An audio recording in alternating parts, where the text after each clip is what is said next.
করা হচ্ছে। হ্যাঁ, অবশ্যই মুসলমানদের টাইট করতে গিয়ে সংবিধানের 14 নম্বর আর্টিকেল, 15 নম্বর, 25, 26, 29, 300 টার মতো আর্টিকেল গুলোর উপরে ডাইরেক্ট আঘাত করছে।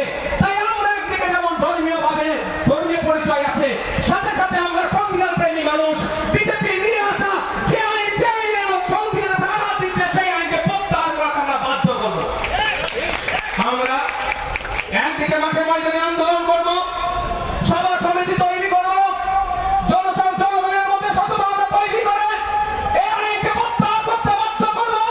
অপরদিকে দেশের সর্বোচ্চ বিচার ব্যবস্থার কাছে আমরা আর্জি জানাবো, আমরা সুপ্রিম কোর্টে মামলা করব। এই নওশাদ সিদ্দিকী ফ্রন্টের অনেক সদস্য অলরেডি সুপ্রিম কোর্টে মামলা করেছে, আমাদের মামলা চলছে। একদিকে যেমন আইনি লড়াই চলবে, অপরদিকে এই কলকাতাতে, এই ভাঙড়ে, এই ফুরফুরা শরীফে, এই বসিরহাটে, এই শমশেরগঞ্জে, এই ফরাক্কাতে, পশ্চিম বাংলার অলিতে গলিতে গণতান্ত্রিক প্রক্রিয়াতে জনগণের পক্ষ চরিত্র বজায় রেখে আন্দোলন চলবে। কারো ক্ষমতায় এই আমাদের আন্দোলনকে আটকাতে পারে। অনেকে অনেক কথা বলতে পারে, তবে বন্ধুগণ আমি একটা কথা